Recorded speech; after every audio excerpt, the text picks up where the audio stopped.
हरियाणा में जो रिजल्ट्स आए हैं तो वो एग्जिट पोल के प्रेडिक्शंस के और आम मीडिया के प्रेडिक्शंस के बिल्कुल ख़िलाफ़ है।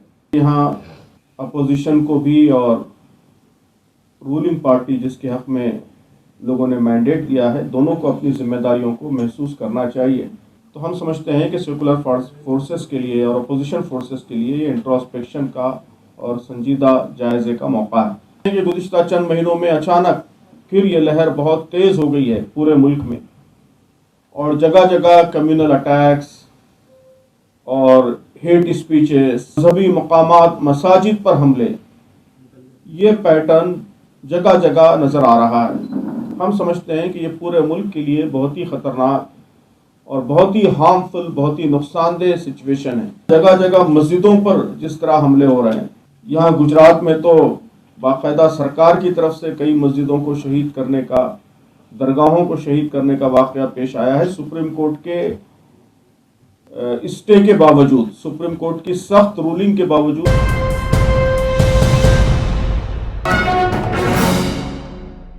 तो जम्मू कश्मीर में 5 साल के गैप के बाद डेमोक्रेटिक प्रोसेस शुरू हुआ है। वहाँ इलेक्शंस हुए हैं और आवाम ने अपना मैंडेट दिया है, इसका हम इस्तकबाल करते हैं।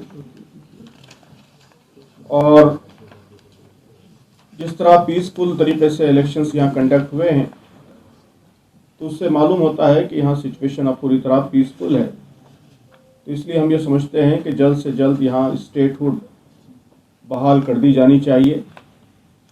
एक इतने बड़े स्टेट को स्टेटहुड से महरूम करना और सेंटर के कंट्रोल में रखना, ये हमारे कॉन्स्टिट्यूशन की फेडरल स्पिरिट, डेमोक्रेटिक स्पिरिट के ख़िलाफ़ है। तो इसलिए जल्द से जल्द यहाँ स्टेटहुड बहाल होना चाहिए। जो इलेक्शन के रिजल्ट्स आए हैं उसमें काफ़ी रीजनल डिवाइड है।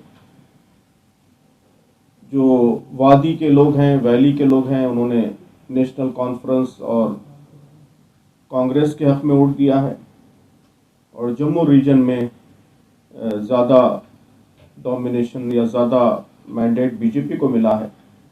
हम समझते हैं कि नई आने वाली गवर्नमेंट को इन सब इख्तलाफात से ऊपर उठकर सारे रीजन्स की भलाई के लिए, सबके वेलफेयर के लिए, सबकी तरक्की के लिए काम करना चाहिए।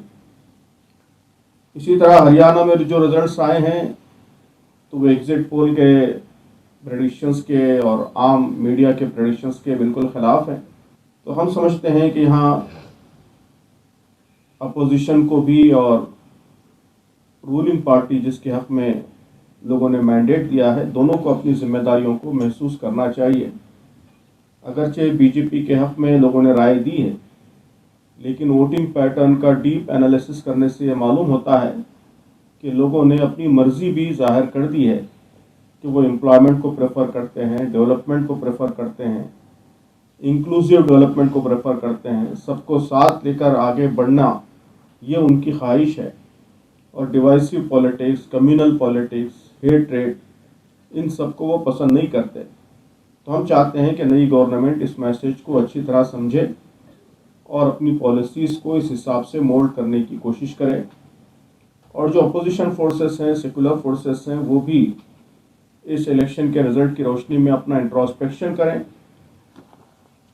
और अपनी सूरत हाल को बेहतर बनाने की, लोगों का मैंडेट जीतने की कोशिश करें। जिस तरीके से आपस में डिवीज़न है, इख्तलाफात हैं अपोजिशन फोर्सेस में, ज़ाहिर है कि उसका फ़ायदा रूलिंग पार्टी को होता है।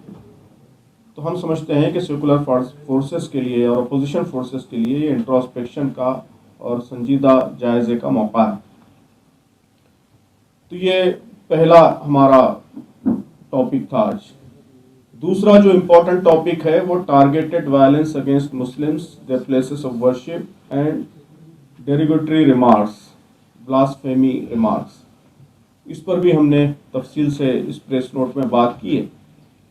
तो हम समझते हैं कि गुज़िश्ता चंद महीनों में अचानक फिर ये लहर बहुत तेज़ हो गई है पूरे मुल्क में, और जगह जगह कम्युनल अटैक्स और हेट स्पीचेस से भी आगे बढ़कर बड़ी रिलीजियस पर्सनालिटीज़ की ब्लास्फेमी, उनके ख़िलाफ़ नाज़ेबा रिमार्क्स, और मजहबी मकामात, मसाजिद पर हमले, ये पैटर्न जगह जगह नज़र आ रहा है। हम समझते हैं कि ये पूरे मुल्क के लिए बहुत ही ख़तरनाक और बहुत ही हार्मफुल, बहुत ही नुकसानदेह सिचुएशन है। त्रिपुरा में जिस तरह वहाँ के पीसफुल एटमॉस्फेयर को बिगाड़ने की कोशिश की गई और बाहर से लोग जाकर, रिपोर्ट्स यही हैं कि वहाँ जो कुछ डिस्टर्बेंस हुआ है उसमें लोकल लोगों का हाथ नहीं है, बल्कि ज़्यादातर ये बाहर के लोग स्क्वाड्स में टीम बनाकर वहाँ गए हैं और वहाँ वायलेंस करने की और वहाँ के हालात को बिगाड़ने की कोशिश की गई है। तो जाहिर है कि ये बहुत ही डेंजरस सिचुएशन है, बहुत ही ख़राब सूरत हाल है, बहुत ही कंडेमेबल सिचुएशन है। उसी तरह जगह जगह मस्जिदों पर जिस तरह हमले हो रहे हैं, यहाँ गुजरात में तो बाकायदा सरकार की तरफ से कई मस्जिदों को शहीद करने का, दरगाहों को शहीद करने का वाक़या पेश आया है। सुप्रीम कोर्ट के स्टे के बावजूद, सुप्रीम कोर्ट की सख्त रूलिंग के बावजूद कि इस पर फिलहाल स्टे होना चाहिए, गवर्नमेंट ने सुप्रीम कोर्ट की इस रूलिंग को खातिर में न लाकर उसको वायलेट करते हुए वहाँ पर बड़े पैमाने पर डेमोलिशन का काम किया है, जिसका आप सब जानते हैं कि सुप्रीम कोर्ट ने भी नोटिस लिया है। तो हम समझते हैं कि ये पैटर्न भी बहुत ही नुकसानदेह है। ये भी जगह जगह हो रहा है। शिमला में आप देख रहे हैं कि बाकायदा जुलूस निकल रहे हैं और जब भी त्यौहार वगैरह आता है जगह जगह मस्जिदों पर हमलों के वाक़यात पेश आने लगते हैं। और ख़ास तौर पर ये जो गाज़ियाबाद का वाक़या है, गाज़ियाबाद का और महाराष्ट्र का नबी करीम सल्लल्लाहु अलैहि वसल्लम की शान में गुस्ताखी का मामला, तो हम ये समझते हैं कि यह मामला सिर्फ मुसलमानों के ख़िलाफ़ नहीं है, बल्कि ये पूरे मुल्क की बिगड़ती हुई मोरल कंडीशन, मोरल सिचुएशन, अखलाकी सूरत हाल को दर्शाता है। पूरे मुल्क की सोसाइटी का एक बहुत बड़ा क्राइसिस इससे जाहिर होता है कि हमारा मुल्क जो एक धार्मिक मुल्क है, मजहबी मुल्क है, जहाँ मजहबी शख्सियात के एहतराम की एक लंबी परंपरा है, रिवायत है, और इख्तलाफात के बावजूद और अलग अलग मज़ाहिब के लोग रहने के बावजूद एक दूसरे के मज़ाहिब का एहतराम, एक दूसरे की मजहबी शख्सियतों का एहतराम, ये हमारे मुल्क की रिवायत का, परंपरा का एक हमेशा से इम्पोर्टेंट हिस्सा रहा है। लेकिन इसको वायलेट करते हुए जिस तरह खुलेआम नाज़ेबा कलमात कहे जा रहे हैं, मजहबी शख्सियात की शान में गुस्ताखी की जा रही है, और जिस तरह उससे बढ़कर ये कि जिस तरह उसको एडमिनिस्ट्रेशन लाइट ले रहा है, जो सीरियस एक्शन एडमिनिस्ट्रेशन की तरफ से होना चाहिए वो नज़र नहीं आता। तो हम समझते हैं कि ये बहुत ही ख़राब सूरत हाल है, बहुत ही कंडेमेबल सूरत हाल है, और पूरे मुल्क के अखलाकी बिगाड़ को, मोरल क्राइसिस को ये जाहिर करता है। तो इस पर सबको मुतवज्जे होने की ज़रूरत है, सिविल सोसाइटी को मुतवज्जे होने की ज़रूरत है, धार्मिक नेताओं को इस पर एक्शन लेने की ज़रूरत है, पूरे मुल्क को इस पर तवज्जो देने की ज़रूरत है। इसको जल्द कंट्रोल न किया जाए तो हम समझते हैं कि ये हिंदुस्तान जैसे मुल्क के लिए एक बहुत ही ख़तरनाक और बहुत ही नुकसानदेह ट्रेंड इसके ज़रिए इस्टेब्लिश हो रहा है। तीसरा जो हमारा स्टेटमेंट है वो वन नेशन वन इलेक्शन। तो आप जानते हैं कि इसे यूनियन कैबिनेट ने हाल ही में मंजूरी दी है। तो हम समझते हैं कि ये हमारे मुल्क के दस्तूर की स्पिरिट के ख़िलाफ़ है, कॉन्स्टिट्यूशन की स्पिरिट के ख़िलाफ़ है। कॉन्स्टिट्यूशन की जो स्पिरिट है वो हमारे मुल्क में एक फेडरल स्पिरिट है, और स्टेट्स वो सेंटर से बड़ी हद तक इंडिपेंडेंट रहकर, आज़ाद रहकर अपने क़ानूनी दायरे में, दस्तूरी दायरे में काम करते हैं और आवाम के सामने अकाउंटेबल होते हैं।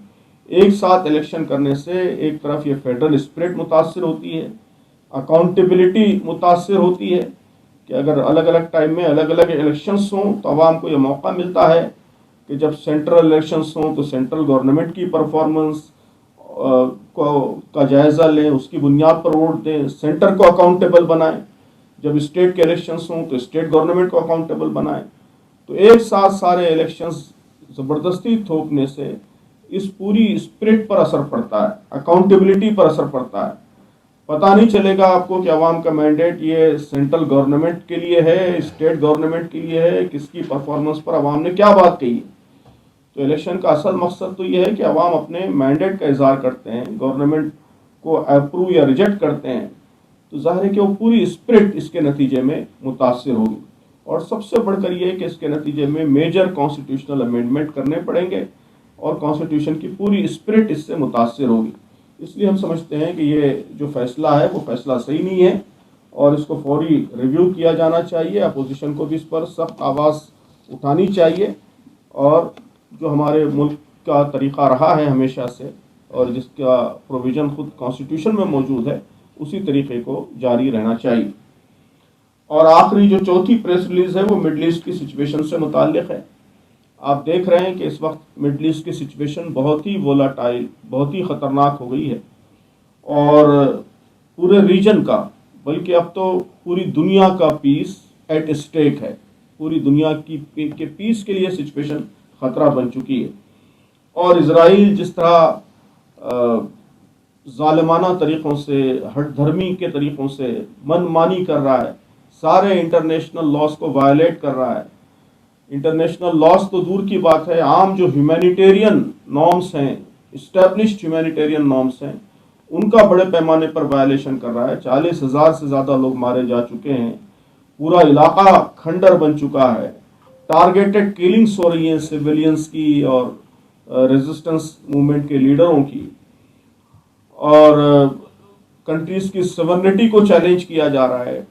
उनके मुख्तलिफ मुल्कों में घुसकर लोगों को मारने की कोशिश हो रही है।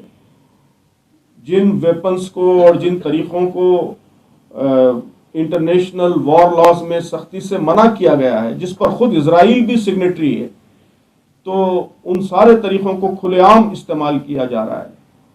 तो हम समझते हैं कि ये हालिया तारीख़ का सबसे बड़ा टेररिज्म है, सबसे बड़ी दहशतगर्द कार्रवाई है जो इजराइल की क़ियादत में इस वक्त मिडल ईस्ट में अंजाम पा रही है।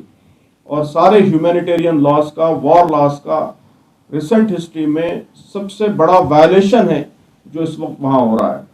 इसके बावजूद दुनिया की खामोशी और इजराइल के दबाव में बड़ी ताकतों का अपना मौक़िफ़ तय करना, हम समझते हैं कि ये सारी दुनिया के अमन के लिए, सारी दुनिया के पीस के लिए ख़तरा है। तो हमने इसमें एक बहुत ही स्पेसिफिक डिमांड किया है।